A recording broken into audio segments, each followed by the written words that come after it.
And the city of Sioux Falls has released the final total for building permits for last year, which came in at just shy of $2 billion. There are many major projects that helped the city reach $1.93 billion in permits last year.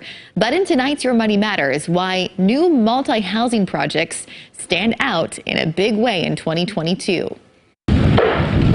You can find these large new apartment buildings under construction in all corners of Sioux Falls right now. Over 3,300 apartment units permitted this year. That's an 84% increase from last year, more than double what the city saw in 2020, and 5 times the number of apartments added in 2019. And that's a response to the population growth that we've seen and the demand for that type of housing. Over the past 2 years, the city has added nearly 13,000 new residents, putting a crunch on housing. Some people will say to me, why are we building so many apartments? Why are we building so many townhomes? You know, we got to slow it. And it's like, well, they're 98% occupied. People love Sioux Falls still. They're still moving here.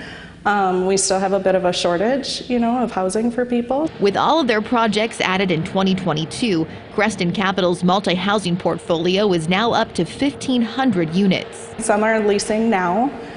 Some will start leasing first quarter. Typically, we start pre-leasing a building 60 days before it's ready to be moved into. With so many new units, there's a really wide range from affordable housing to luxury housing like this one, more than 3,000 square feet right on Phillips Avenue in downtown Sioux Falls. We're concentrated on all 4 corners of the city as well with, a different variety for whatever the consumer is looking for. Once all of the new 2022 apartments and townhomes are available, city leaders hope rental prices will stabilize. Residents saw a 27% increase last year. Will we see a lessening of the housing crunch? That lessening will happen when people stop moving here. Any fear that all of these new apartments going up won't get filled? No.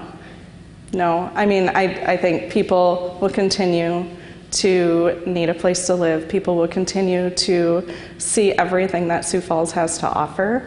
And I think, that's just going to continue to drive the demand. Both developers and city leaders expect to see continued growth in 2023, but nowhere near the record levels we saw this year.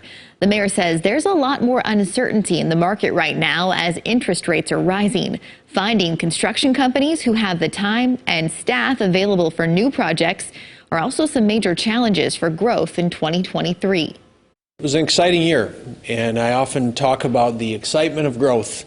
But it's usually followed up with the challenges of growth. The mayor says the city is doing well financially. However, he plans to take a conservative approach to new projects with the economic uncertainty expected in 2023.